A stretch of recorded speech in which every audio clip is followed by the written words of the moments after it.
Okay, we're going to try again with our caller.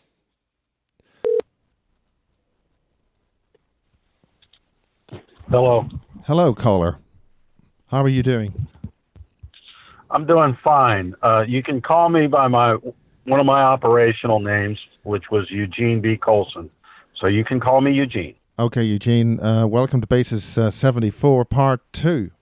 We are recording as live, and we're going to have somebody for you. You asked for somebody who could maybe challenge you and give you, a sort of a counter irritant, not an irritant, but a means of basically showing your mettle to prove your what you're saying, and you're not some kind of wannabe fantasist or something like that. Is that okay?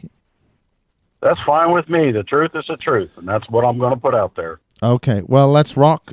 We've edited out. We've edited the first phone call, which was sort of a crash record we did earlier today, and so that'll be going up as a sort of a part 1. So this is a part 2. So where do you want to take us from here? Well, I mean, I gave you a good feel of where we're at. Is your other guest on as well right now? No, I was going to give us just a clear run for about an hour, and I'm going to bring him on as a part 3. Okay, well... essentially, from my point of view, you've mentioned the Greys, you mentioned Area 51. The Basis project started because we were researching program-generated life forms made in laboratories in England, which had a German connection, a Russian connection. I think basically the Allies were all involved. We sort of half know that the Germans did not lose World War II. We lost it. The sort of free world lost it. The Fourth Reich or whatever just came along. But then the Fourth Reich, we understand, was disintegrated relatively recently, a couple of years ago. But the idea of making these creatures in Porton Down in the bases very close to where I am here in Wiltshire in England is relatively well known in an unknown kind of a world. The involvement with reptilians in bases here in England, the NSA, the Americans, this is known territory as far as Basis is concerned, as where my research is concerned. So what you said in part 1 didn't surprise us, but what I'd like to know is more details and all that, if you can. I mean, essentially the floor is open to yourself, sir. Well, I don't believe there are aliens out there or anything like that. What I've seen and what I was shown are genetic mutations. They take a fetus, like I explained. Okay, sorry. The crucial thing about the German laboratories, which the British found as the close out of the World War II in Europe, was strange-looking humans and a strange-looking aircraft. We're not necessarily talking about aliens, but these creatures were used to make people think they were abducted by aliens. Yes, that is one of their little games. It's all pre-flood man technology from what they explained to me. I had 4 scientists take me on a tour of sub-level 1.1 to 21.1, and I said, where does it come from? And they said pre-flood man and pre-world man. They said the asteroid belt... What's pre-world man? If you could explain that. Pre-flood is the great catastrophe, which we all got almost wiped out from. But obviously, but what's the difference in those terms? They told me that the asteroid belt beyond Mars, this is what they said, I don't know. The asteroid belt beyond Mars was a man-inhabited planet, and it blew itself up in pieces. Now, how do you blow a planet up in pieces? We could do it to this planet. If you picked one point on the globe to where you had a numerous stream of intercontinental ballistic missiles explode on impact, at that point, the world would blow apart. And then Mars was a man-inhabited planet, and it destroyed itself in nuclear war. 4 years ago, I looked up pictures of life on Mars on the internet, and legitimate sources like Huffington Post are just taking pictures from the Mars rover or the satellites going around Mars, and there was an ancient society up there. There is life up there. And everything that they showed me, and they talked about pre-world technology, it's all very satanic. It's very devil worship based. There are no good ETs out there that are going to come save us.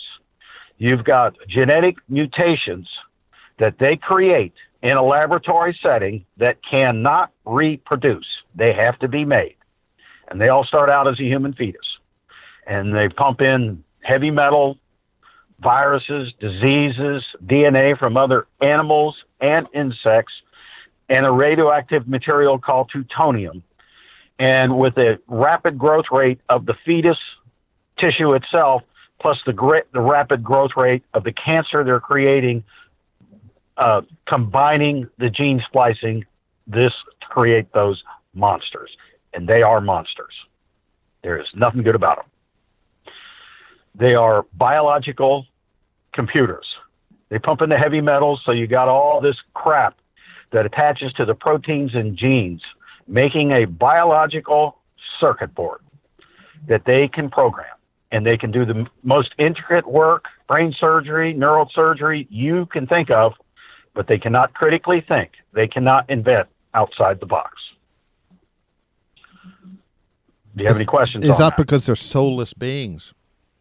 Or They start out as a fetus, so I imagine there's a soul in there somewhere. Because I've heard people say, the cloning that they do at S4/Area 51 is wholesale, and they've been doing it for a long time. And what do you call a long time? Clones don't have a soul. Say again. What do you call a long time? 50 years or last 150 years? I can only guess, and I would say probably because I don't know. But I've heard people say, "Oh, somebody that's cloned doesn't have a soul." No, they're people just like you and I. It's not their fault. They've been brought into the world in the fashion that they were, and it's horrendous. It's monstrous because the facility I saw was full of cloned girls. And none of them lived past 15. I mean, it was horrendous. I went down to sublevel 1.1, and it's a mile diameter round substructure. As far as you could see were infant baby girls to 15-year-old girls. A lot of people running around, scientists in lab coats. They had the Greys running around with respirators on, lab coats, rubber gloves, rubber boots, doing all this stuff.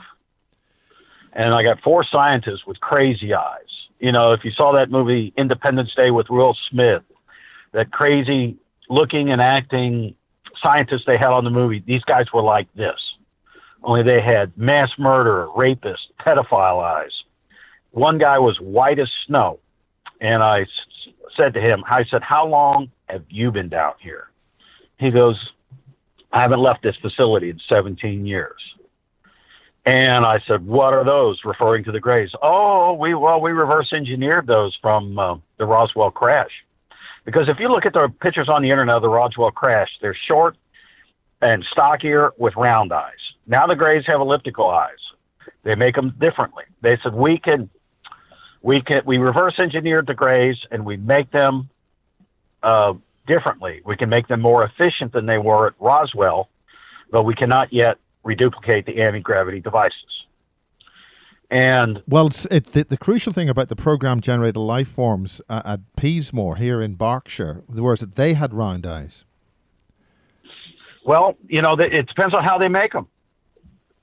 You know, I don't know. You know, I've only seen the ones from this facility, and there are facilities all over the country, black sites. I mean, I've been told. The question is being asked. Surely these are for use on what is called the breakaway civilization, the secret space program, because a human being can't survive out in space. The soul or the bioenergetic structure of the electrical living part of the being gets stripped off or disconnected with the physical body, and they die.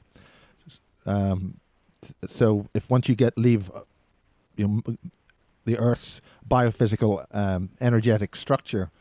I don't want to call it the Van Allen belts, but I mean, do you know anything about off-world bases or anything like that? No, I don't. You take their anti-gravity devices. They've attached to the electromagnetic field of the universe. and they're cross-dimensional devices. If you can see it, it's partially or completely in our dimension. But when you see them that take off from one point on the horizon and just disappear, the inside of the ship is in one dimension, the outside's in another dimension, and they might be partially in our dimension. Because if they was all in the same dimension, when it took off at such great speed, everything inside would have been crushed, and nothing could live, even the crap that they make. So my theory is the elements that are required to make those anti-gravity devices are either too deep in the earth and they can't get to them, or, they're from pre-world Mars or the site before. But I have not. What site before? The asteroid belt. The asteroid belt beyond Mars. I mean, we've heard about Bob Lazar, Element 115, I think, and stuff like that. Is that what you're talking about? I have no idea. I'm not a scientist. Have you heard of Bob Lazar? No. Okay, well, 1989, gondolier Bob Lazar, Area 51, first flying saucer. That's the story there. Well, I've seen... the reason I'm involved with all this crap, did you explain that I'm a victim of MK Ultra, CIA mind control? Well, that's all in part one, but let's... okay, right. Let's just establish... Many people that are involved and victims of that, they use them with all this, what they call alien UFO crap, when really they're androids. They're not aliens. I don't believe there are any aliens. The only thing alien to us would be God and his angels in that realm. But other than that, these are man-created monsters. Well, we have the ancient civilizations, the jinn, other beings from other realms, which in the ancient texts seems to have been around about that time. I don't know. Have you ever heard of a guy who's been on the Daniel Ott show a lot of times, Lieutenant Colonel Greg Rinchick or Lieutenant Colonel SC? No, but do tell us. Well, he's done a lot of radio shows. I haven't done one for over 7 years, and it's very hard for me to get on because I'm the real deal, and everybody's afraid of me. If people could, sorry I keep interrupting you, but if people wanted to see you or to hear those shows, what would you be called on those shows, and what show were they? No, it wasn't me. I'm talking about Lieutenant Colonel SC or Greg Rinchick. See, in April of 2008, I went up to his place in North Carolina to visit him. And the day before I left, because I was there, he was getting death threats. And him and I had a history together. We would do a lot of sniper missions. And he was the greatest shot that I know of this country ever produced. He made a shot at 4.5 miles. But Greg had one of the CIA super laptops. And on it, a lot of classified stuff. Pictures of Area 51, pictures of shot down UFOs in Germany. They shot down, I think, about 3 of them with anti-aircraft. Pictures of the tunneling equipment where they could drill 5.5 miles of tunnel a day with something about the size of a locomotive with lasers on the front of it, set the electromagnetic rings as it's going along. And it wasn't until he showed me some of the real pictures of the graves at Area 51 that I started to remember the monstrous, because I'm a mind control victim. I didn't remember anything until I was 43 years old. I would have flashbacks of combat and all that all my life, but when he showed me the pictures of the graves, I started remembering Area 51. And I almost had a nervous breakdown over it because it's monstrous what they do there. They have unlimited budget. They can do any genetic mutations they want. No one to tell them to stay, no, so they do whatever they damn well please. And they're manufacturing these clone girls. Part of it is for human sacrifice of the devil worshippers around the world. And then they'll have another one, a 50-year-old, they'll have another baby to replace them. They'll have another baby that sits in a life support unit while they're incubating the gray. And you've got all these evil perverts. They'll come down there and they'll molest these children. And all of them die at 15.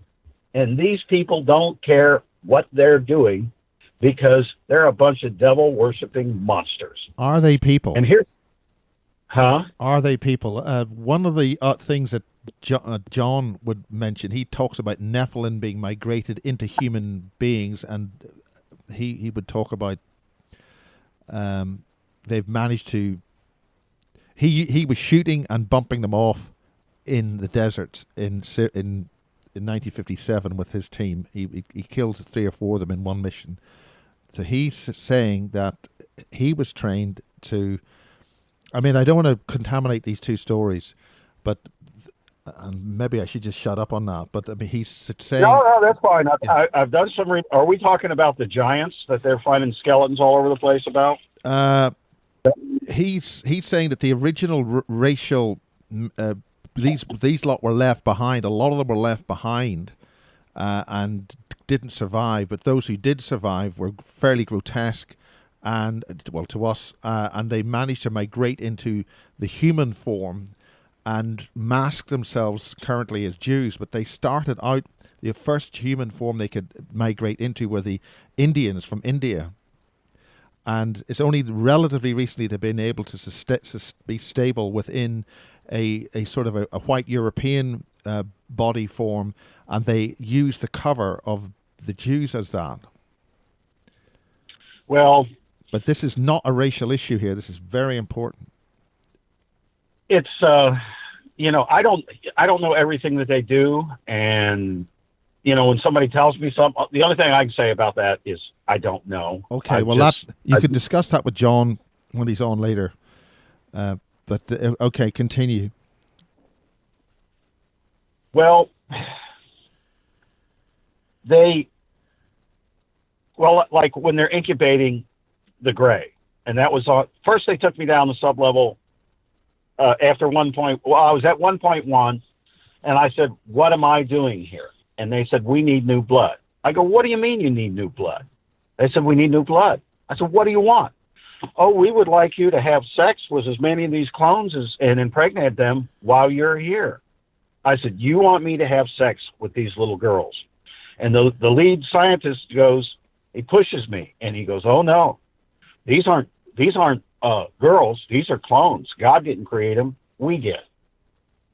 And I said, do other people come down here and have sex with these clones? Oh yeah, all the time. They're trained. I said, do you have sex with them? Oh yeah, every day, whenever we want. That's one of the privileges for working here. And I looked at them, and they didn't realize what danger they were in. And I looked at them, and I said, I don't have a problem with that. Show me and tell me more. And they're all giddy. They want to show off their creation, and they go, why, this is a totally green substructure. We take the excrement from the clones, and we use it to make fertilizer in our hydroponic gardens. And I go, what do you do with the excrement from the grays? They said, oh, we make biological weapons with that. And so then they took me down to the bowels of this thing, sub-level 21.1. And as far as you could see were cages of genetic mutations. Some of them were half human, half animal. Some of them were combinations of insects and animals. The place was full. And it had like 2-lane highways around it and trucks and forklifts. I mean, it was a beehive. And I said, what's this? And they said, oh, this is where we're carrying on an experiment. I said, for what purpose? And they said, to gather data. And I said, well, what happens when you have enough data? And they go, well, the experiment ends. I go, what do you mean it ends? Well, it ends. I said, oh, you turn them all into fertilizer. And they go, well, yeah. I said, damn, that'd take forever. This place is full. And they said, oh, no, we're very efficient about this. We gas the whole subfloor at the same time. And there was this, looked like half lion and half female in a cage, and she could talk, and she'd say, "Help me, help me, help me, please help me," reaching out. And I stepped closer. They said, "I wouldn't do that if I were you." And as I got close, when I got close enough to where it could reach me, it reached out and tried to tear my head off and roared like a lion. See, they have intellect because they're part human, maybe up to a 10-year-old. They have intellect that much. And they know what's been done to them, and they're very upset because they want to be human like we are. And so then we go to sublevel 5.1. Enter the elevator banks, which is in the center of the facility. Walk into an oval computer room, which is a computer facility that controlled the whole facility. And the lead scientist was walking around with a clipboard computer that he could remotely control the whole facility from that clipboard, because nobody was in the computer room. And it had on the front of it had about 2/3 of the windows up over the computer consoles. And as far as you could see are rows of beds with pregnant 15-year-old clone girls hooked up to life support. And they're bringing them in, taking them out, and above the life support unit is a fetus in a jar hooked to life support. And I said, "What's this?" They said, "Oh, this is the gray production, one of the gray production floors." I said, "Well, how do you make them?" They said, "Well, we hook a tube to its brain, called a phlebotomy, fully linked android brain, pump in radioactive material called plutonium," which I did verify after I remembered it, exists, heavy metals, diseases, and viruses, and DNA from other animals and insects.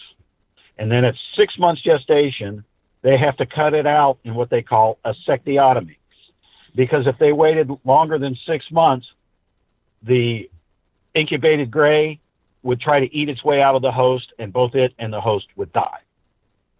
And so then we walk a half mile away, and we have to stop.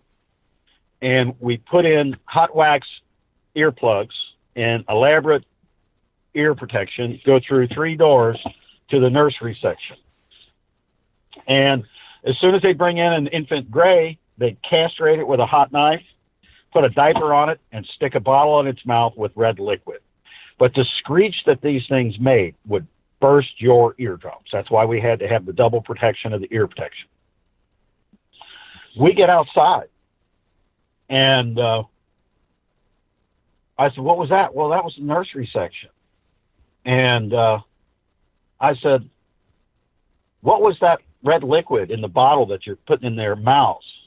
They said, "Oh, that's leftover blood from the host."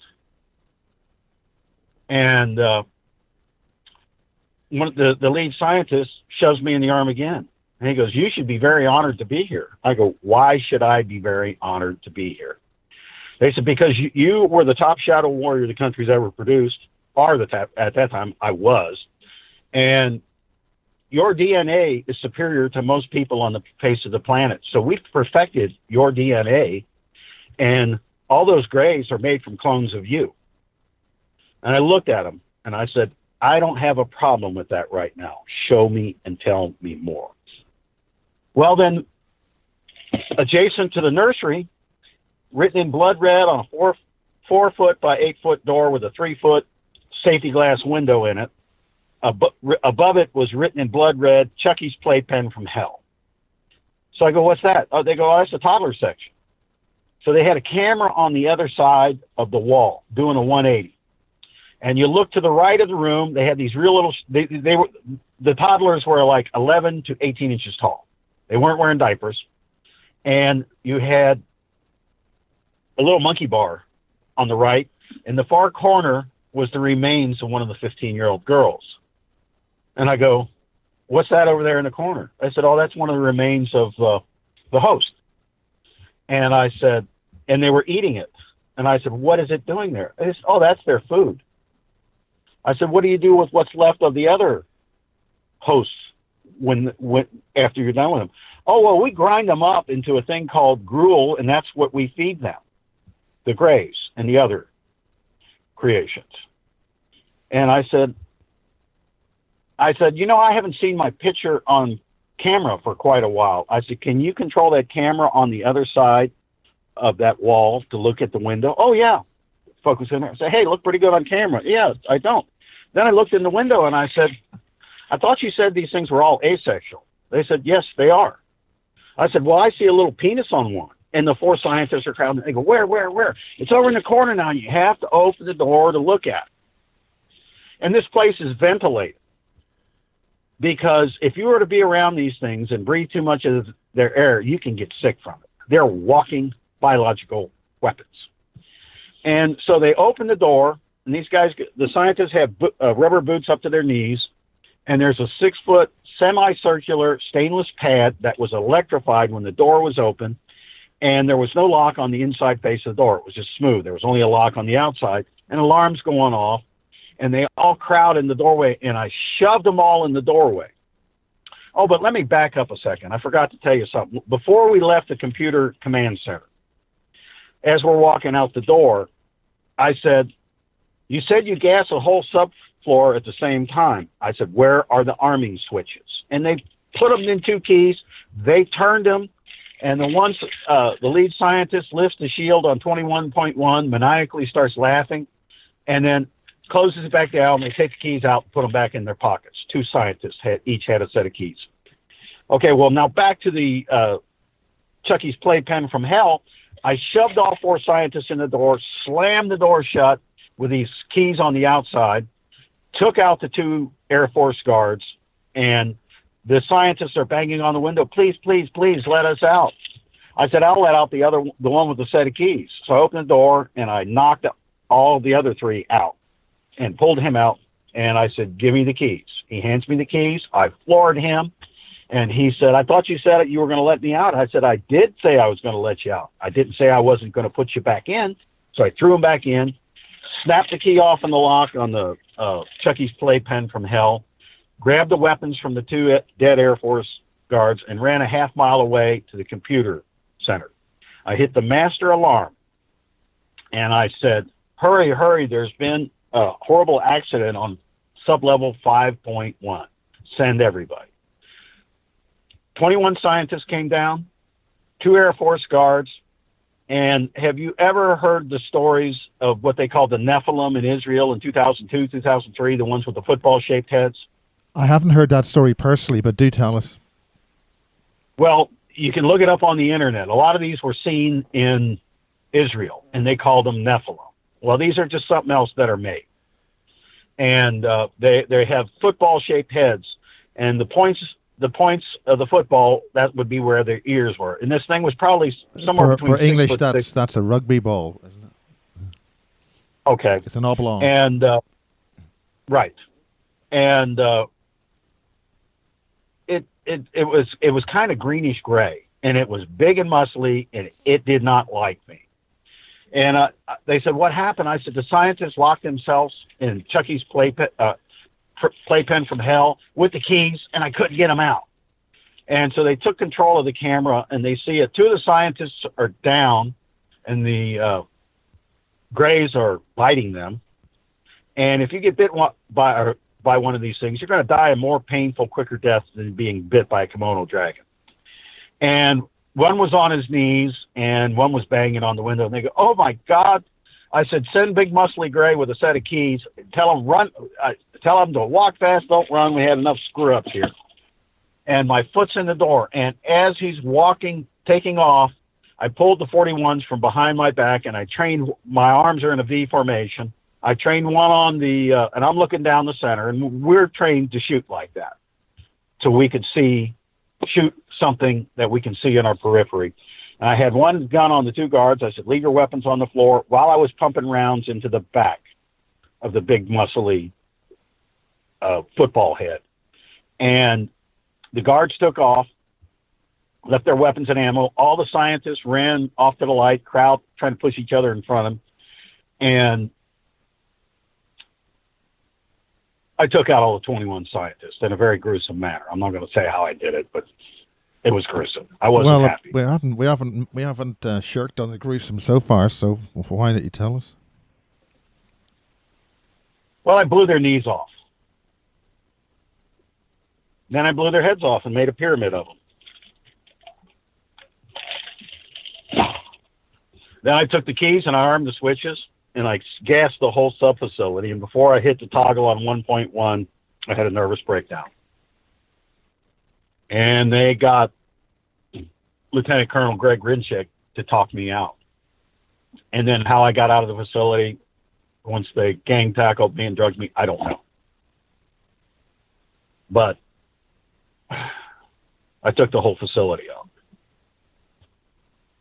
Any questions? I imagine they would have been slightly annoyed about that. Could you describe what a shadow soldier is? We've heard of super soldiers and stuff like that. Have you heard of that term? Well, I was in the Shadow Warrior program. I was born into it. The guy that trained me was the first guy to go out with a knife all night long in the Korean War. And he started training me at age 5, at a mind control level, of course. And mind control victims, they'll try to program numerous personalities in them. In my case, it was 5 main ones, all military. But my personality and my mind so strong, all 5 became me. And I was trained one-on-one. And when I was in high school, my Christmas and Thanksgiving vacations, I was over in Vietnam doing missions with the most notorious sniper over there. They called him the Walking Arsenal. And they talk about him in Hackworth's book, Soldier. Said he was the most notorious guy in Vietnam. Said he was a tall, blonde-headed guy from New York. When he wasn't doing military missions, was a mafia hitman. In reality, he was a short Mexican-American from California with real thick glasses and real skinny arms, but he was bad. And that most of my training was in combat. I was a sniper, but I never went to sniper school. I did spend some time in ranges, but my sniper training was with him in Vietnam. And in Hackworth's book, Soldier, they talk about the Walking Arsenal. And he says him and his spotter would go out and do a mission and come back and report. Well, nobody believed him because the numbers were off the charts. So they talked to Radio Man to go out with him. The first radio operator went out with him. They came across a 28-man NVA patrol. 4.5 hours later, all 28 were dead. He went through 5 radio operators. Am I allowed to cuss on this show, or is I got to keep my language? Yeah, I mean, we've already had enough swearing on the first part, but you're more than welcome on this part. Okay. Well, they'd say, after the radio operators would say, you can shoot me, kill me, stab me. I'm not going to hunt that motherfucker again. Put me in Leavenworth for the rest of my life. After he went through 5 radio operators and none would go out more than 2 or 3 times, nobody questioned him again. He would get 20 to 50 kills every time he went out. He was a good shot. He wasn't a great shot, but he was the best stalker. And he knew how to find them, and there were that many people running around, and he would set up a firing position, shoot some, run and cut them off, and get them running back and forth so he killed them all. And that's how he did it. And he was in Vietnam from 1959 to 1975. Wow. His kill ratio, he got captured in Cambodia in 1964. He did a year in a prison camp up north and escaped a year later. And his kill, I mean, do you remember the My Lai massacre with Lieutenant Calley and all that? Yeah. That was part of Operation Phoenix, the eradication of VC villages. They'd go into a village, kill every man, woman, and child, dogs, pigs, chickens, ducks, water buffalo, everything. That was called Operation Phoenix. That's what they did at the My Lai massacre. Everybody was court-martialed even though they were following orders, and they did that to thousands of villages in Vietnam. Well, the Walking Arsenal, him and his spotter would go Operation Phoenix villages by themselves without orders whenever they came across one. The Vietnamese called him the Killer. And the reason he was called the Walking Arsenal was he had more weapons than everybody else put together, carried with him. And when I went out with him, they had me outfitted the same way, only he had like an M1 sniper rifle, which is a bolt action, basically a model Remington 700, I believe.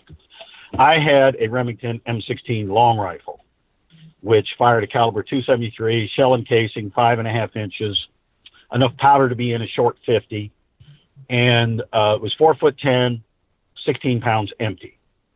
And he didn't have the upper body strength to handle the long rifle. I did. And I had a sawed-off Winchester pump in a sleeve on the AT pack, and also had a combat boot sleeve because you could wear it down by your right leg, right calf. I had a M16A1, a Colt 45. I had a hammerless 5-shot Smith and a shoulder holster underneath my left armpit, and a K-bar, and about 6 hand grenades. But the Remington M16 long rifle fired rifle-ignited propelled grenades. You put it on the muzzle of the weapon and fire it, and you were like artillery as well. Had a sling of ammo for that. And me and the Arsenal were outfitted the same, except he had the bolt-action M1 sniper. And, he'd take me out. When they handed me the Remington M16 long rifle, he threw a manual at me and handed me the rifle. Says, "This is your weapon. Study up on it. You're going out. You're now a sniper."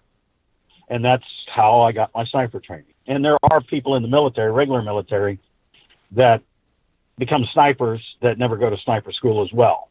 They're just good shots. They give them a weapon, give them a manual, and out the door they go. And on my Christmas vacation, my junior year in high school, they sent me over to Vietnam, and I went out with the walking arsenal, and I got 89 kills, some of them with a knife, and some of them with some of the small claymores as well. Had you gone out with them 4 times and you were a decent shot, you'd have got 89 kills. So I'm not Superman. The only reason I'm alive today is God above. God protected me on every mission, and I have to clarify that. I'm not regular military. I'm not claiming to be regular military. I'm not got that stolen honor thing, but I am a military asset. And well, what is this shadow? Sorry. Well, this shadow warrior, just a slang. I mean, I don't know if that's the official name of the project or it's the slang name for it. I don't know. But they call it shadow warriors. And it just means we're done in secret. We operate in the shadows. But what gives you this biological uniqueness that they want to do all this stuff? I mean, what's the secret? Where's Mammy and Pappy? Tell us about your parents. Well, I'm not going to tell you about the parents, but I will tell you something about one of my brothers. A number of years ago, he was in a car wreck and should have been killed. And after he was operated on and he came to in the hospital, every doctor in the hospital was there and said, "Who are you?" And he told them his name. They said, "No, what do you do?" And he said, "Well, I'm a computer programmer." And he said, "Why?" They said, "Because there's only 2 people in the world that have blood work like yours. And the other guy's name is Lance Armstrong." So my brother, he could have been a professional golfer, professional baseball player, professional wide receiver. I mean, when he was 16 years old, he was running the 220 in the 22s, 220-yard dash in the 22s. He was only 5'9". He could dunk a basketball. My older brother, same thing. And my older brother could outrun him. And I could have been a middleweight boxing champion. We were all, very good athletes, but we never used our potential. So genetically superior, some people are more genetically superior than others. That doesn't make me a better person or anything like that. That just means I was given a gift, shall we say, which turned into a curse. I mean, are you sort of a Irish Native American mix of something with something else? Some of these guys are mostly Irish and English. Mostly Irish, Scottish, some English. So that would potentially that would potentially link you back to the source races of the Atlantean post-catastrophic events of that era, of the pre-flood. Well, I mean, I come from royalty in Scotland and Ireland, but other than that, I can't tell you anything. I don't know about the pre-flood stuff. I mean, I've heard that they tried to genetically modify people, and they might have tried that on me, but I don't think it worked. It looks as if they went copy. I mean, essentially, there's a book called Ireland, Land of the Pharaohs, that one of the key misinformation aspects of re-civilization after the Great Flood was it came from these islands these islands which are now what they are called the British Isles, but they're only called the British Isles is because from the French perspective it's Greater Brittany, but I don't know what the original. And there's a strong Egyptian connection there, so we're talking ancient root race connections with the pre-flood era. This kind of technology that you were recovering or using seems to go back to that era. Well, I knew someone who was hired by the royals, and I lost contact with him. And he would go to these ancient sites and pull out gold and ancient, sophisticated equipment. Of course, he didn't know how to use it. He would just pass it on. I mean, is he an established archaeologist? Would people know him? No. He was former special ops guy, like me. Well, in about 10 minutes, we're going to try and bring John Irwin in, and that was his mission to recover ancient artifacts, although he didn't know it at the time. He was bumping people off very efficiently. I have to ask about your Area 51. There's two things about this. Area 51, there's talk about the tall whites, your flying saucers, and also with Vietnam, recent information has come out about these creatures which came through. This is allegedly, I'm not saying it did happen, that there were creatures which came through the temples, the dimensional gates in the temples, since World War II. People took their eye off the ball, and so the story goes. And one of the real reasons why there was so much killing in Vietnam was because they were killing these things, like some kind of insectoid, multi-legged. I mean, you mentioned you mentioned something in the part one about the movie with Arnold Schwarzenegger, Predator. The Predator, which is a sort of a cross between a crab and a human or whatever. I mean, could you explain something about that? No. The real thing that movie was based on was they gene spliced man with leopard. And if you go to one of those computer sites where you can take your picture and then take a picture of an animal and blend it together, that's exactly what they look like. And they were trying to create the ultimate six-man killing team that didn't need any supplies, didn't need any weapons, and they released them in Northeast Colombia. And when they realized they were freaks, they went on a killing spree. So they sent us to go down there and get them. And we did. How many were there? 6. I had killed 3. They took out, there was a woman with us, somebody who was a mind control victim. I had a big history with her. And the reason she was along, she could basically walk up to a deer and pet it. Sometimes she could pet it, sometimes she couldn't, but she'd get real close to it. Animals would just come right up to her, and they killed the entire team. And it was just me and her. And our orders were to kill them and bring back their heads in an AT pack to prove that they were dead. So I put the 3 heads in the AT pack and sent her away. And told her to walk down creeks, stay the hell away from trees and bushes. And I had to send my rifle and my handgun with her because they wouldn't come in, and I just kept my knife. And because while we were hunting them, they were hunting us. And it puts a whole new perspective on you if you're being hunted and they want to eat you. That puts a whole new fear in your body. And so, and they couldn't run on both their hind legs or run on all fours. So it was a combination of loping front and back, up and down, up and down. They were really fast and they could climb in trees really well. They did not have retractable claws. Their claws were more like a brown bear. But they had fangs. Their teeth were fangs, upper and lower. The rest were like a human's. Their eyes had the slit in it like a cat, and they had partial night vision. And they could smell really good, hear really well. And so the smartest one, who had an intellect of maybe a 10-year-old, would get all the dumber ones to do what he wanted. And he tried to set a trap in this bush for me with two of them, and I took them both out with a knife. Now, I am a world-class knife fighter. And so that night, when I had my perimeter set, now how do you set a perimeter when you can't, if you got to sleep, because we have to sleep,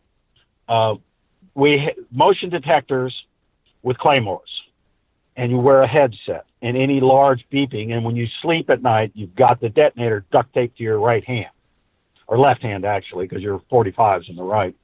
And so I've got a fire going, and I'm sitting there eating an RME with my knife, and there was a tree maybe 30 feet away, and this thing leaped out of the tree,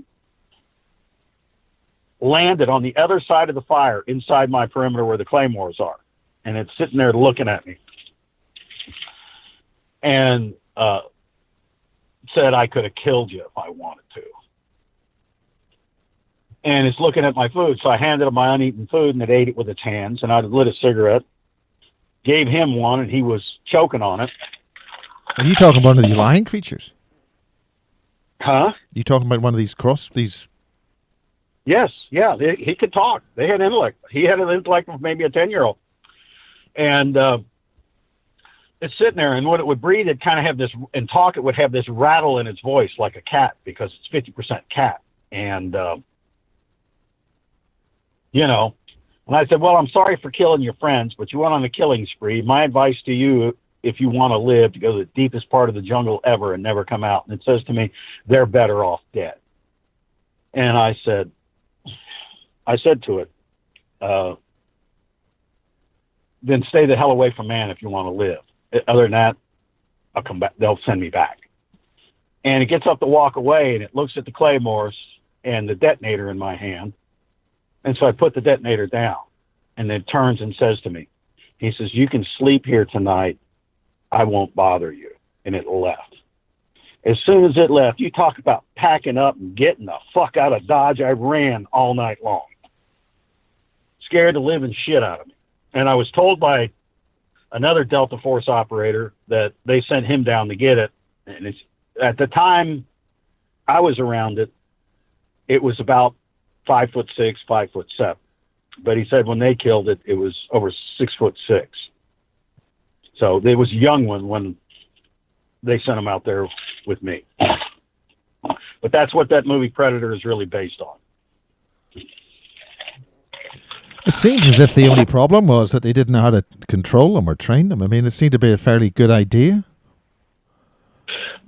Well, it's genetic mutation experimentation. They could do it, so they did it. You know? Do you have any knowledge of the off-world stuff? Anything with the ancient? No. Anything? Area 51, tall whites, S4, flying saucers, Area 52. Anything else? Well, they've got the anti-gravity devices there. They just said they can't reduplicate them. I mean, I've been told I've been in them, but I'm a mind control victim, so I don't remember everything. I remember a lot, but not quite everything. Well, what's it like inside a flying saucer? I don't remember. I was told I've been in them, but I don't remember. So I can't possibly answer. I mean, and there's a big satanic connection to all of this. Like when I was young, they brought the survivor from Roswell to one of those satanic ceremonies where they're using, abusing me. And its voice, it sounded like it had a voice box synthesizer, but it was real crackly, and it'd be like 10 voices, dark and crackly, going on at the same time in unison. I mean, it sounded like something you would hear in a horror movie, because they are monsters. And that's probably where all that vampire and voodoo crap all come from, is that pre-flood man technology and the fact that they consume blood and flesh. Well, where did the Roswell thing come from? I mean, there were lots of crashes, lots of stuff before 47. Any information on that at all? They just told me it was pre-flood man technology, pre-world man technology. That's all I know. I mean, you can go look it up on the computer, the pictures of life on Mars, and Huffington Post will put it up there. There's petroglyphs, hieroglyphs. There's some people up there. There's some animals up there. Not much, but it's there. Of course, for everything real they put out, there's always disinformation. You know, have you ever read the book The Bible Code? I'm aware of that. I'm aware of the You should Bible read Code. it. Yeah. You should really read it'll only take you about a day and a half because most of it's pictures of printout. It shows that God forecasted the future millions of years in advance, and it's still forecasting the future in the Bible Code. 9/11, everything's in there. You should do a show on that sometime. I'm sure your audience would do it because I believe it even talks about the UFO stuff in the Bible Code.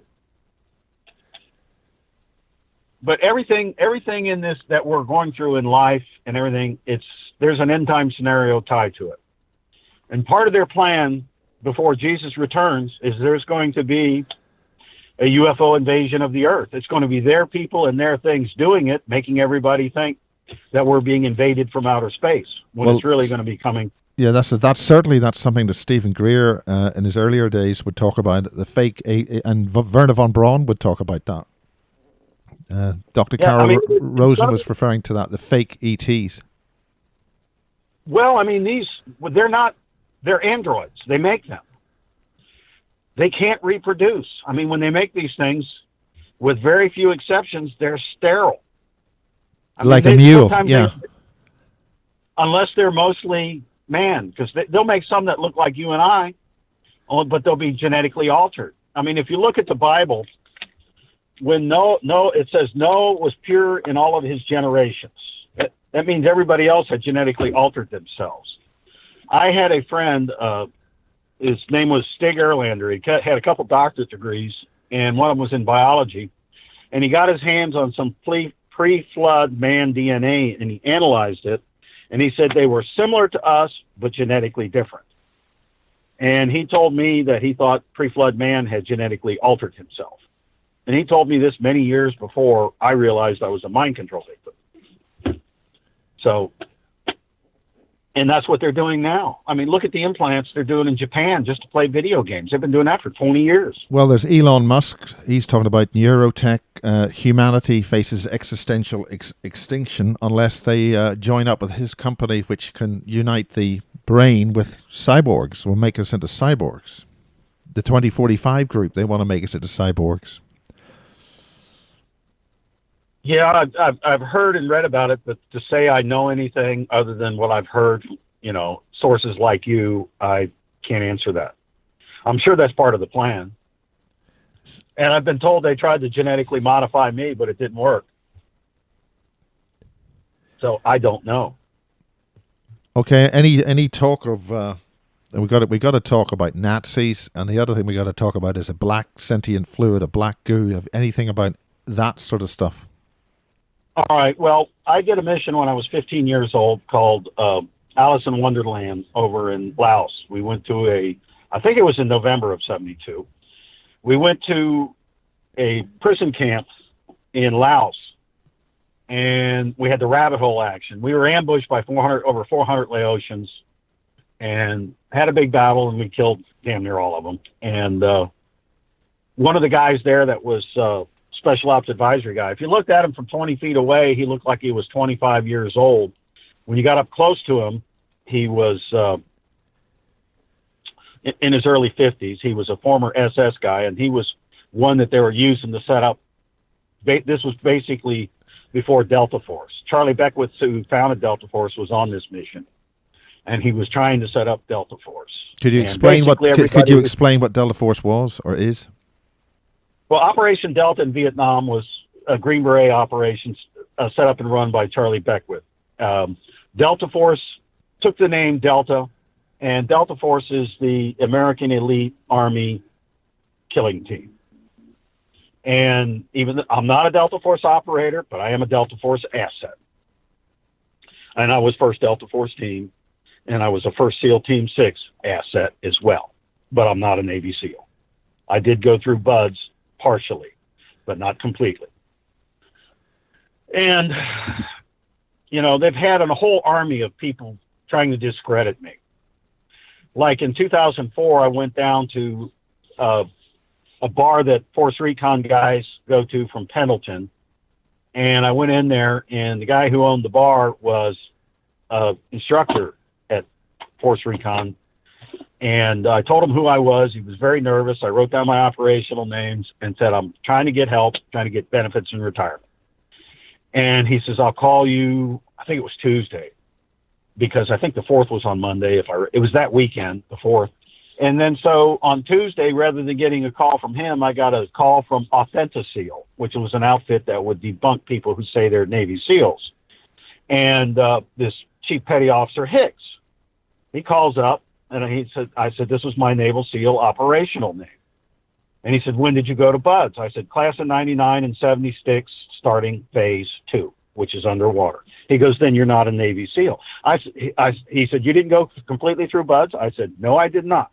He said, then you're not a Navy SEAL. I said, I never said I was.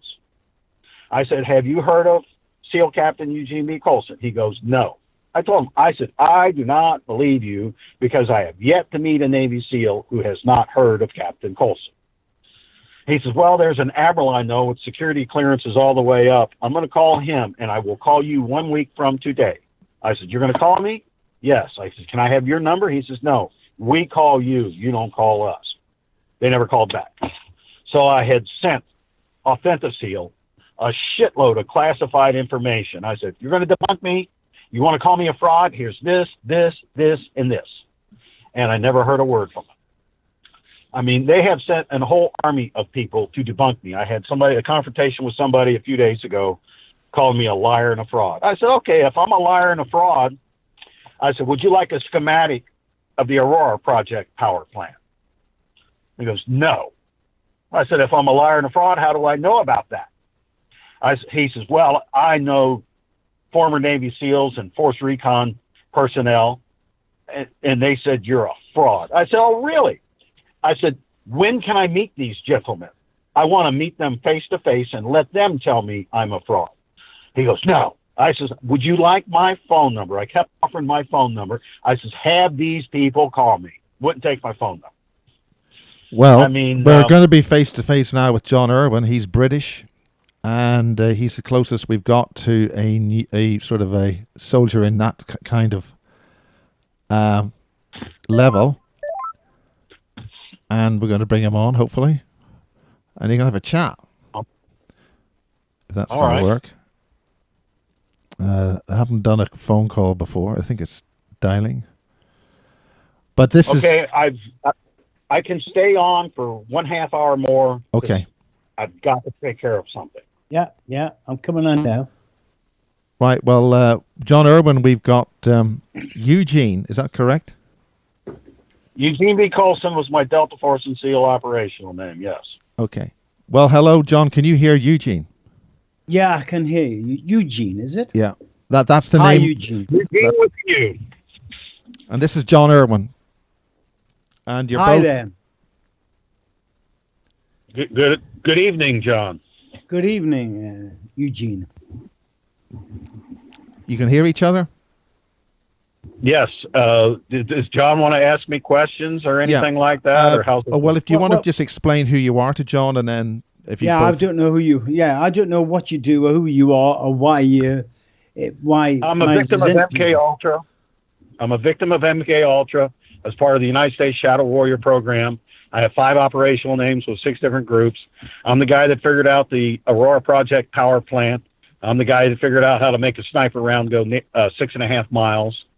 I figured out a lot of shit. I wrote 3 editions of the classified book, Advanced Infantry Tactics. I wrote the classified book, Advanced Fighter Tactics. Okay. So what's the object of this exercise? To have a chat between 2 old soldiers, I suppose. All right. So, okay. That's the only purpose behind it, is it?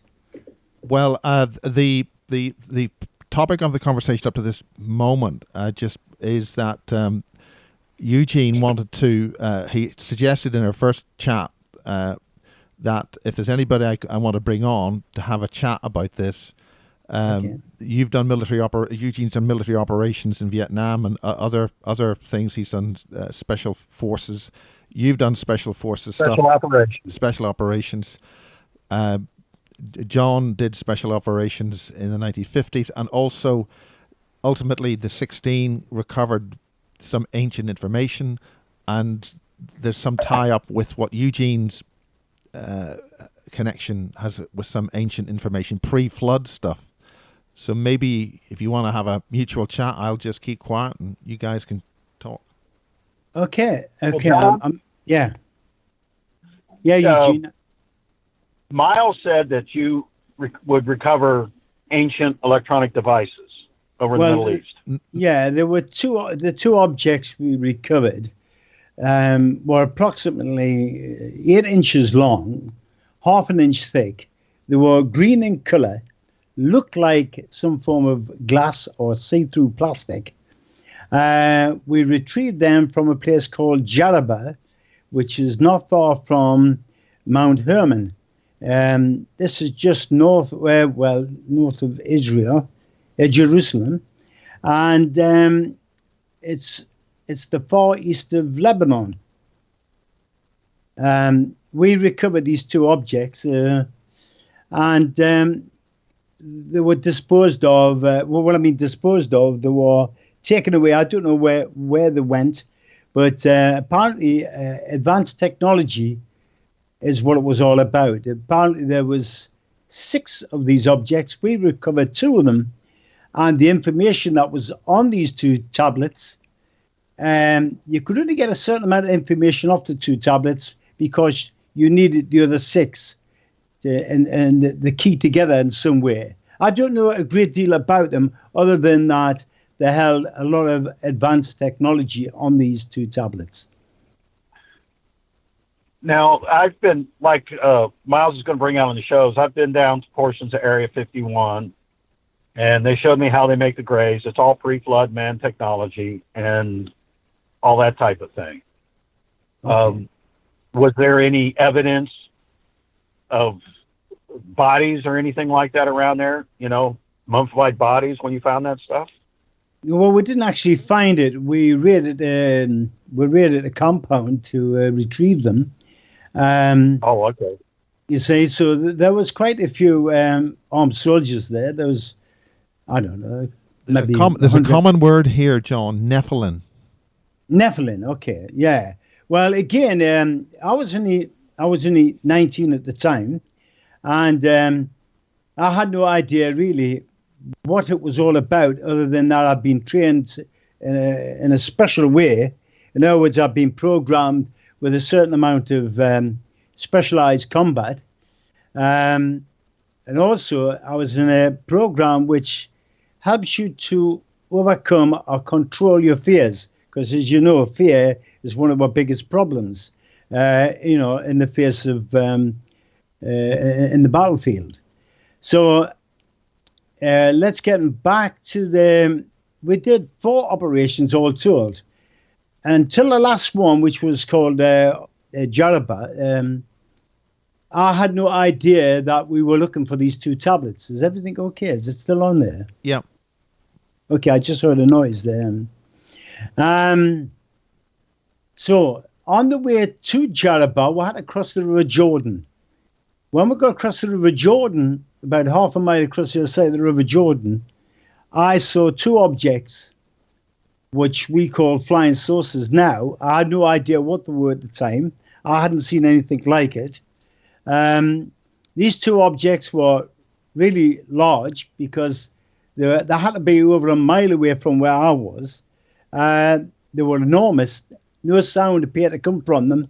And they looked as though they were actually leaving the ground. I have no idea whether they had landed or anything, but they were heading in an upward direction. They just vanished. When I pointed it out to my teammates, they told me to forget what I saw. And basically that was it. Until we got to the compound, we had to wait for certain people arriving. When those certain people arrived, we were watching this compound in an office block, which was 2 stories. At the end of the office block where these people were meeting, is where I found out exactly who we were taking these tablets from. Now, apparently, they were. Don't forget, this was top secret. Even to me, they wouldn't tell us that much. When I said there were 6 people in the office, they said, no, there's only 3. No, I didn't say. I said there was 6 in the office, and they said, no, there's 3 of them. And I said, no, you've got it wrong. So I looked through the binoculars again, and then I twigged on that when they sat down, 3 of them looked completely different to the others. Then I realized what they were talking about. It was later on, after that it was explained to me who these people were. And apparently they were Nephilim that had taken over human bodies. Have you anything to say about that? Do you know anything about that?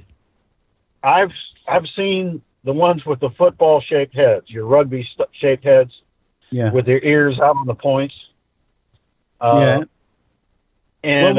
these three in particular, apparently, you see, I don't want to say too much in regards to this because I want it all to come out together when I get back in for it. The 3 in particular looked the way they did because they had mated or they had with brown people, apparently. The Nephilim had the first people that they had bred with were brown people. That's why what we know as Jews got big nose and big ears. They were the first ones on the scene. So that's why they looked the way they did. It was later on, a lot of years later, when they learned how to mess about with the DNA with white people, is when they start to look like us. They didn't have, it matched, but it took them a long, long time. So most of your top people in America now look like white people, and normally they're very handsome. Well, what I saw, as explained to Miles before you came on, is the genetic mutations that they do in Area 51. I mean, I don't know if there's Nephilim or whatever. I'm not going to discount what anybody says, but I don't know. I know that they make them genetically. Okay. And they all start out as again, you see, I know nothing about this. All I know today, all I know is what I've seen on YouTube in conspiracy theories. That's all I know. I don't know anything about Area 51. I know nothing about it. And I don't think many people do. But again, I know nothing about it. But I understand that you were actually working there, were you? No. I was sent there. You were sent there, okay. In regards to what? They wanted more genetic material from me to continue to use in their experimentations. Oh, I see. So, I was the top shadow warrior. I was the top shadow warrior. So my DNA was very valuable to them. In fact, there's no telling how many children that they artificially inseminated to continue in the Shadow Warrior program that I've had. Okay. I mean, I was the top gene-producing material that they used. Okay. Can I ask you this? Why are you talking about it now? I mean, for what reason? Because I'm going to blow the whistle on everything. I mean, they've made my life a living hell. I'm a victim of mind control. They've done horrible things to my children, but they're still using my children. And until they're free, I'm not going to shut up. And they've tried to kill me an unbelievable amount of times. And the only reason I'm alive today is God above. When I did the missions, I'm not Superman or anything like that. God protected me on every mission, and they knew that. So they always put me at front, in the middle, in the worst position. And I turned a hell of a lot of missions that should have been a defeat into a victory. The only mission I was ever on that failed was that Delta Force mission in the Iranian desert in 1980. That was the only one that I was ever on that failed. That's because we never got to Tehran. I see. Okay. You see, well, I was given the impression of Miles that you were in CCP, close protection, VIP stuff. Well, I mean, I was used for a lot of assassination, a little bit of protection, but I was the ultimate heavy hitter. If they wanted somebody taken out, they sent me in. What about Obama? In part one, you talked about Obama. He sold me out. He totally sold me out. Well, again, if the security had been done correctly on Obama, as he was seeking office, they would have found out, judging by what I've seen so far, that there's enough evidence to prove that he wasn't even born in America. So that should have prevented him from getting anywhere near office. But also, he's gay. He's married. The woman he's supposed to be married to happens to be a fella. So the whole thing seems to stink to high heaven. These are the stories, and there seems to be a lot of evidence to prove that. So, I mean, what's your thoughts on that? Well, do you remember, it was either right before or right after the election when Michelle and Barack Obama resigned from the Illuminati? Resigned from the Bar Association? No, I don't know about it. No, sorry. Oh, well, they did. And the reason they resigned, it's run by the Illuminati, and they were both Illuminati, but Bush tried to have them assassinated on June 21st, 2008. Basically, I stopped it. I seized command and took control. And so they resigned from the Illuminati. But for them to get out of the Illuminati, somebody had to fight the Federal Reserve and World Bank deathmatch champions, and I was requested. And the Federal Reserve World Bank champion was a guy about 30 years old. He was British, and I took him out. And while I was fighting the World Bank champion, who was South African, he was a steroid monster, about 6 foot tall, 4 foot wide at the shoulders, and tattooed and body pierced from head to toe. While I was fighting him, miraculous things started happening. He got scared, took off. For a lack of better term, let's just say God showed up. Things started happening. This was filmed on a sat feed to all the bad guys all around the world watching this live. I see, okay. And he took off running and went down the beach. Yeah. And he was gone. I'm not going to tell you what happened, but I've seen miraculous things in combat. There is a God. And when God decides to show up and show who's got the real power, it's a circus. Yeah. Okay. And he's got a sense of humor, and it's a gruesome one from our point of view. Mm-hmm. But and Obama did good his first 2 years. But once he sold me out, he lost his moral imperative, and that's when he started pushing all that gay garbage right, left, and center. Now, whether he's gay or not, and Michelle is a transsexual, I don't know. Okay. Well, again, normally I wouldn't have this conversation with you. The reason being is I normally like to get a lot of evidence to prove that what we're both talking about is for real. That we need evidence, you see. I really don't like, I can't suggest anything because I can't see anything. I like to have lots of proof that certain things taken place. Otherwise, it's all hearsay. So, right. Really, again, you can check on my background. I've even written a book. But again, I think I've brought up enough evidence when I went to when the Egyptians sent for us with the 3-7s, that's their special forces in Nasser City. They sent for me, and when I went over there, they were telling me how they found some bodies on the side of the Nile, and one in particular with the fingers missing, and they knew that I had did it because I stated that in the book. So the reason why I went there, it was a big risk me going there. But I'm glad I did because I was looking for credibility, you see, and that's why I went. And they give me a medal. I got a medal off them, and I got a scroll off them with their officers signing the top saying I was the best counter-terrorist expert in the world. Now, the only reason, like I said, the only reason why I went was to gain credibility.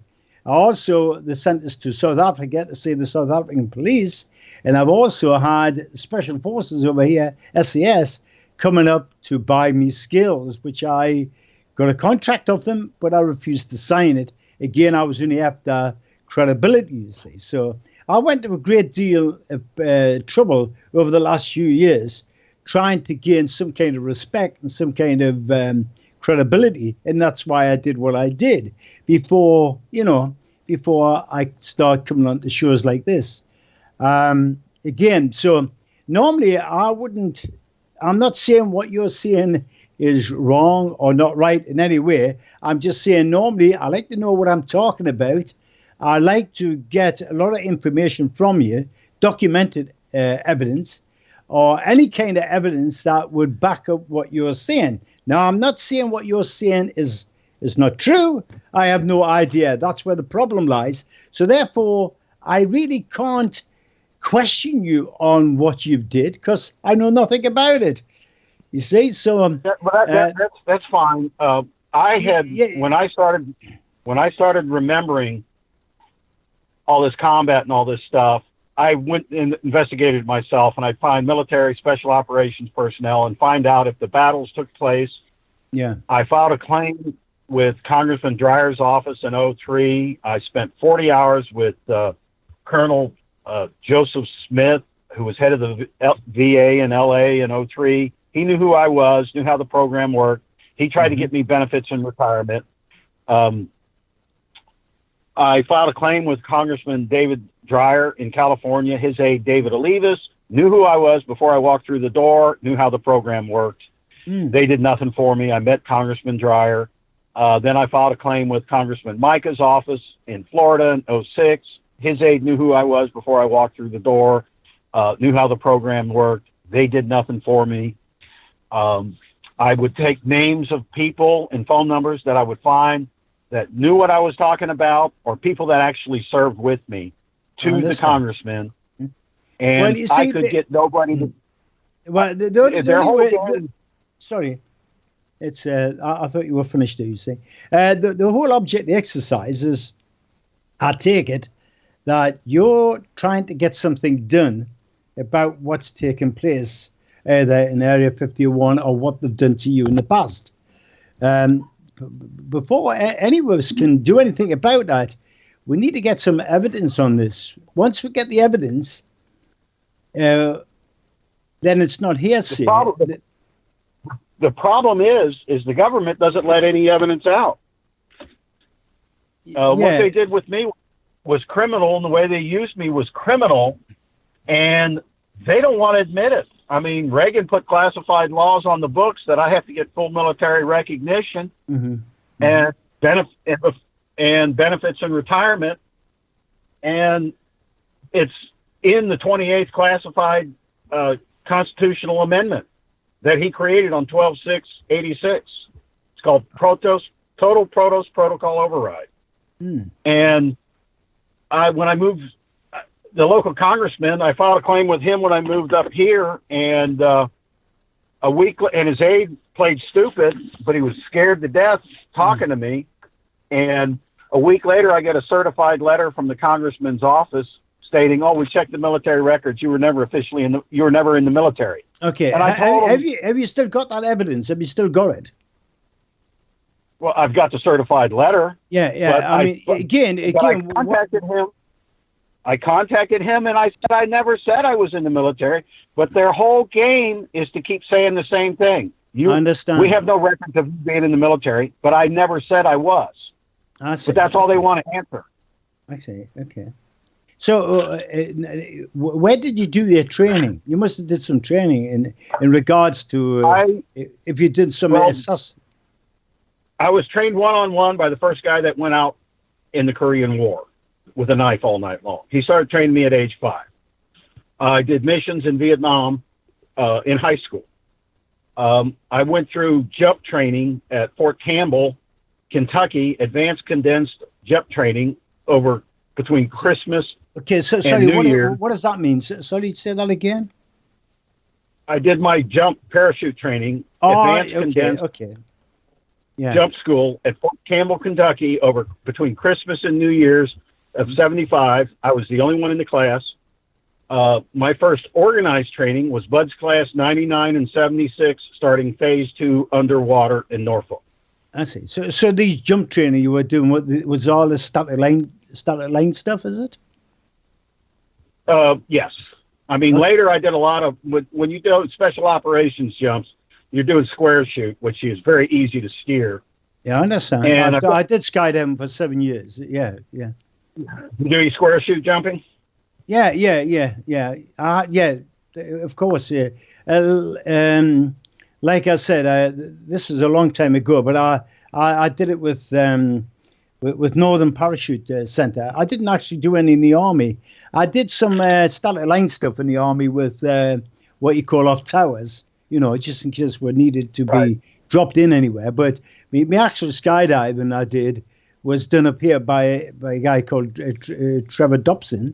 He was my head guy, my instructor. I did about 700 jumps, and I did have a square rig. We call them rigs. And I'm a pilot now. I fly airplanes now, which I've got plenty of evidence that I've got me PPL, which is my private pilot's license, right here in front of us. And I was also an instructor in the Lake District with paragliding and hang gliding and all that sort of thing. But that's got nothing really to do with what we're talking about now. I know that. But So where do you intend to go with this? I mean, what are you expecting to happen, or what would you like to happen? Retirement benefits. I want my retirement and benefits, and I want my children free of MK Ultra. Okay. Here, that's where I'm going with this. Okay. And until I get it, I'm not going to quit. So, okay. So I take it then, because you're doing these interviews, the interviews are based on that someone in America who's in a position to be able to help you with this. Is that correct? Is that what you're after? Correct. Okay. That's what I'm after. So really, now I've known Miles for about 5 or 6 years now, I think it is. And I'm sure that when I say something, it doesn't mean any insult towards Miles, but I think if you went on to a show like Coast to Coast or something like that, I think you'd be hitting the right sort of people, because Coast to Coast is rather big. It's very hard for me to get on shows because I'm the real deal, and the vast majority of shows out there are run by the Illuminati. The vast majority of the shows. Well, put it this way: everything is, all Western governments are under full control of the Illuminati.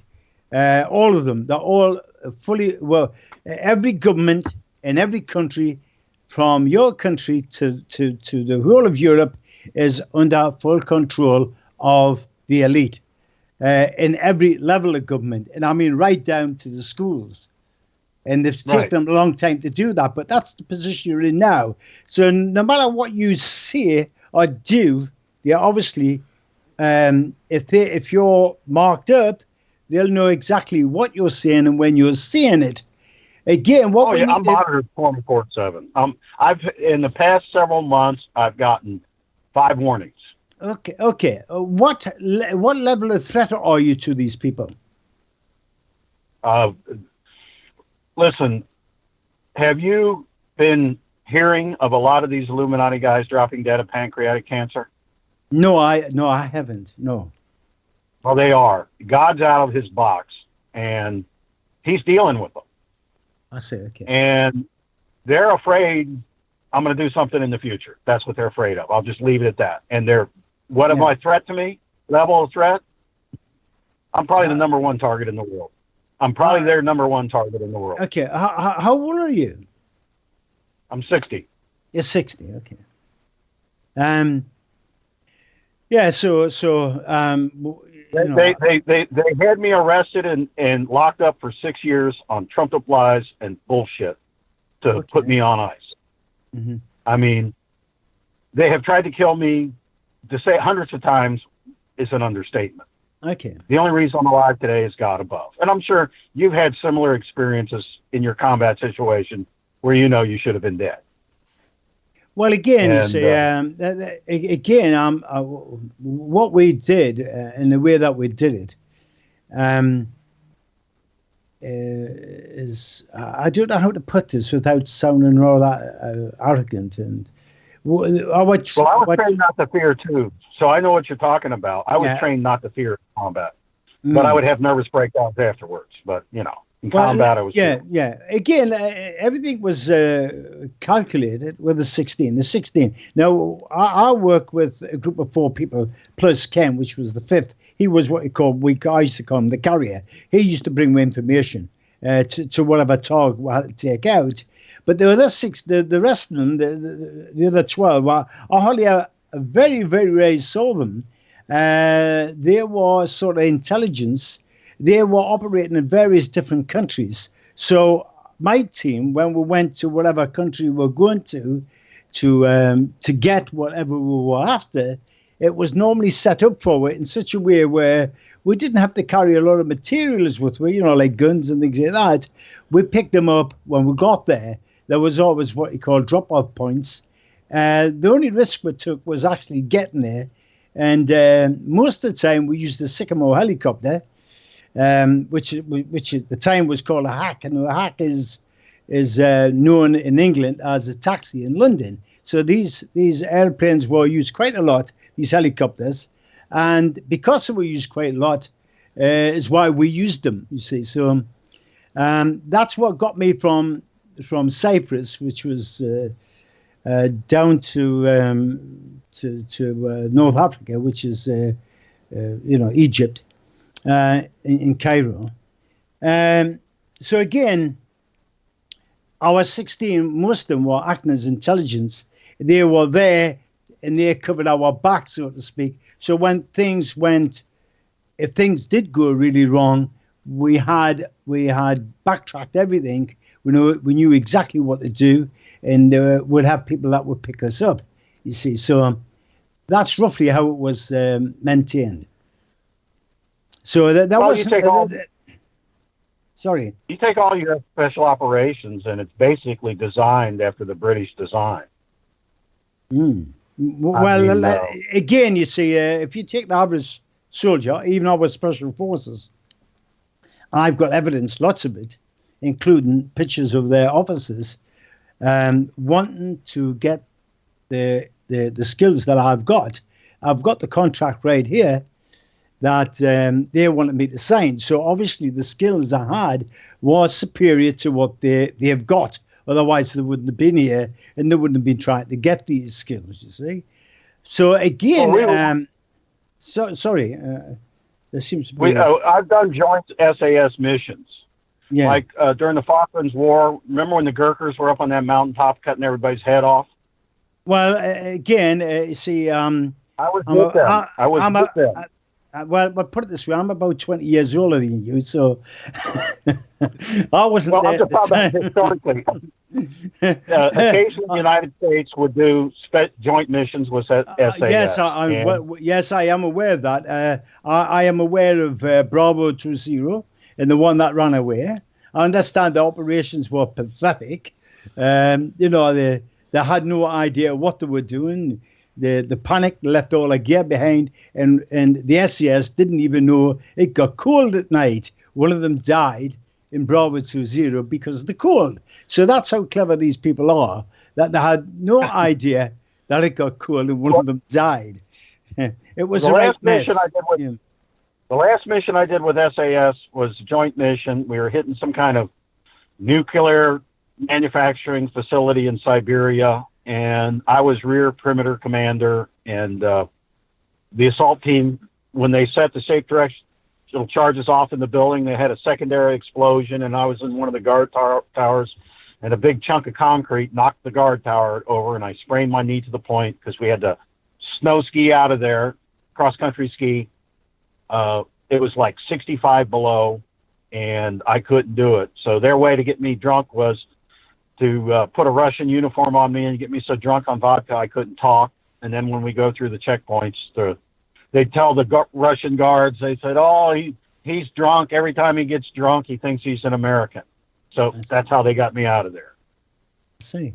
Well, I was with the Gurkhas. Okay, getting back with the Gurkhas on that. I was with the Gurkhas on that mountaintop in the Falklands, and they brought up these big bundles of stakes about 4 foot long, sharpened on both sides, and we go from slit trench to slit trench and cut everybody's throats, and they would cut their heads off and mount them on sticks. And I told them, I said, we can cut a lot more throats all night long if we don't waste our time putting their heads on sticks. They go, no, very important. Must put head on stick. Well, they put the head on the stick, and then they take the guy's dick and stick it out of his mouth. And so when the Argentinian troops came next day, that's why they just left the whole damn mountain. They didn't want their heads on a stick with their dick in their mouth. Yeah, okay. Again, getting back to your situation that you find yourself in. I don't know how you're going to deal with that because I don't know who you know. Do you understand? I'm sure you have. You should have people that will help Obama you. Told me out. Obama swore oath to God that he was going to get me my retirement benefits, and then he sold me out. So basically, yeah, okay. So it's your retirement that they've actually stopped. Is that right? Reagan put classified laws on the books that I get full military recognition and I get retirement benefits and back pay. I've never been paid. I'm a mind control victim. Okay. I did missions. Yeah. Now I did missions for almost 40 years. I don't mean to. I hope you don't pick this up the wrong way, but wouldn't you thought they would have wanted to give you the money that you were entitled to, just to keep your mouth shut, to keep you happy, so to speak? Well, you don't realize how much the Illuminati, the Jesuits, and their other main group, how much they hate me. Oh, well, that's true. That's true. Yeah. I mean, they despise me. Yeah, because like I say, I do know a great deal about these people, and I do understand, like most people, understand what their intentions are, in regards to New World Order and controlling the world and get rid of most of the people on Earth. I do understand all of that, and I know how evil these people are. But again, I don't know how to suggest in regards to helping you in the situation that you find yourself in. I don't know how to do that because I don't know. Yeah, like I said, I don't know what you're surrounded by. I don't know the current situation that you actually find yourself in, other than what you've just said. There's got to be a way around it, you see, somehow. But until we get all the necessary information in, there's not a great deal I would suggest that I can do at this moment in time, because do you have any contacts with former SAS people? I don't want contact with these people because they're unreliable. They're mostly a bunch of drunks. You don't give them you don't give them any information, otherwise it'll end on YouTube next week. If you want to find all the top secret. In October of 1990, I was in London. Mm-hmm. Okay, I got to meet John Major because they took me out at night. You had British industrialists that were doing business with Saddam. Yeah. And I was told that they didn't put the story of their murder until after the Gulf War. One guy I took out was probably about 6 a.m. at a bus station in front of Windsor. I cut his throat.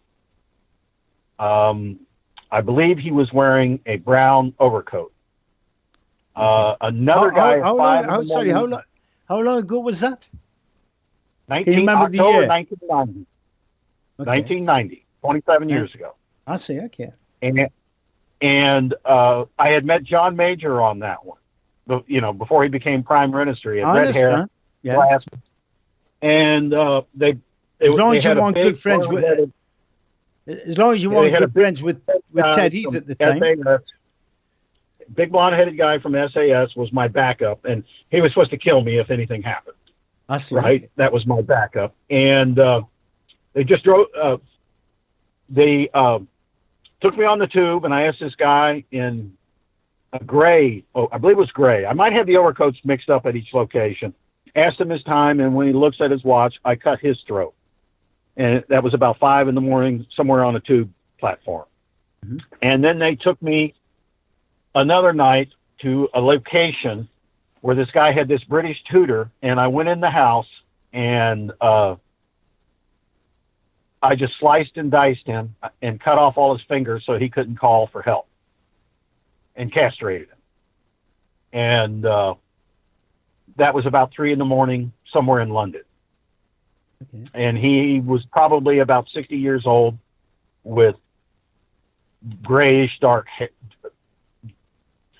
what brown gray hair would look like, real curly hair. Yeah. And that was in London in 1990. So it might have been in your papers. I don't know. But John Major was in charge of the hit. When they brought me in, John Major says to me, he said, so you're George Bush is super killing machine. And that was basically all my interaction with Major, other than saying he was in charge of saying who was going to get taken out and how. Yeah.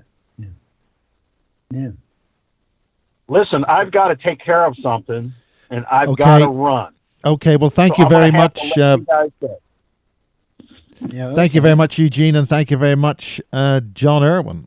It's a unique meeting of two individuals across the pond, and I won't say. And Miles, if you want to do some other shows in the future, I'm up for it.